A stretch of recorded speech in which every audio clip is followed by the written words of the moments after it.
Welcome everybody. I'm Beverly Hills, and this is a Revive Zone. I'd like to thank you for watching. Thank you for subscribing. My new subscribers, my existing subscribers, I appreciate you. And those of you that are not subscribed that are watching, thank you. I appreciate you too. The Revive Zone is all about healing, whatever it takes, whatever it is. No matter where it is, what it's about. It could be hair today. Tomorrow it could be some life skill stuff. It doesn't really matter. It's like because it takes all of that for us to heal. Okay, so when you go down my page, you're gonna see all kinds of stuff, mainly life skills for the most part right now, because where we are in the dynamic of this healing energy that we're in. So, which is what my subject matter for today. What are the signs that a person is not willing to do the work to heal? Have you ever seen a person that, like, say they get a wound, they cut themselves, and they don't want to put any alcohol or anything on it, peroxide on it to keep it, to clean it, because they say it's going to burn, it's going to sting. They're willing to run the risk of infection because they don't want to feel a sting, a minute, minuscule sting to keep them from, a huge sting, a wound, an infection, right? Because they just right now in this moment they can't think futuristically about what's going to happen if they don't endure the sting. Those would be the same people that they want everything that's supposed to be good for them to taste sweet, to be good, taste like bubble gum. If it don't taste like bubble gum, I'm not going to take it, I'm not going to eat it, when the reality is that things that are good for us generally don't taste that good. you know things that we need the most don't at all. Those are the people that won't do that. They won't do the spiritual work. So if you're not willing to endure the sting of some alcohol, which is very minute, so that wound can just start from healing. From that point, you'd rather go into an infection for weeks on end, days on end, rather than just stop it at its tracks because it's going to sting a little bit. So if a person's not willing to endure the sting of that little wound, they can't take the sting of healing spiritual wounds or mental wounds or psychological wounds. They can't heal. They won't heal. They won't do the work. Because what heals is don't taste like bubble gum. You know? Like, for example, what most people need, they need a liver detox. Why? Because the liver is the organ that processes every single thing. It processes solids, liquids, and air. It's the hardest working organ in the body. If you keep the liver clean, you'll be healthy. But most people won't do it. You know why?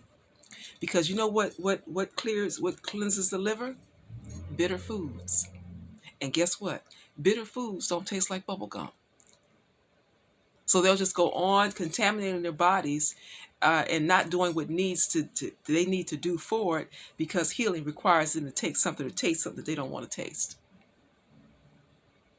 Which means if they're in a relationship, they're not going to be authentic in that relationship, because being authentic requires them to take the sting of being authentic and having to face whatever needs to be faced and addressed. So that's how you determine. Those are the signs of people that won't do the spiritual work. They want everything to taste like bubble gum. Nope. Mm-mm. This journey is a bitter journey, bittersweet. Years ago, it was back in the '80s, right? This song, I can't think of the artist's name, but it was like "No Pain, No Gain." I used to think that was the stupidest song. It's like no pain, no gain. I was like, but that's the truth. Truth on something, pain on some level, some type of way. Okay, when it comes to that wound, the pain of that is take that sting so that you can not get an infection. The pain of the spiritual healing is to face your fears, so that you can get out of these generational curses that we're in. So yeah, So that took on a whole nother level for me now, you know, from my being 20 something to 60 something now, you know. And it's like yeah, it's true. No pain, no gain. But yeah, that's how you determine, that's how you can see who's going to do the work and who's not going to do the work based on their everyday functioning, how they function in their everyday lives. I mean, of course, people can surprise you and get to the point where they get tired, but they would have to get tired of being tired. Until then, that's how they function. So, so for you, you can't convince somebody. Don't try to convince people to do what they need to do for themselves. No, you will drain yourself dry trying to convince somebody of something that they should do for them. No, you just go do it for you, and you can just be an example.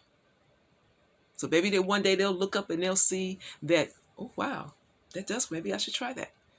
But don't get caught up in trying to convince people to do what's best for them. You know, if you feel the need to say something to them once, say it. But after that, you're not, you know, you can't be trying to keep up with, did you do it yet? Did no. They have a right to not do it. Don't deplete your energy. Don't deplete your life force trying to convince somebody to do basically what you're doing. Because the truth of the matter, everybody didn't come here to heal at this time. Some people came to be the example for what healing does, how it functions, and others came to be the example of what happens when you don't heal. Maybe that's where they are. Okay? So hopefully that helps somebody. And thanks again for watching, subscribing, and liking my videos. You are appreciated. I appreciate you. Bye-bye.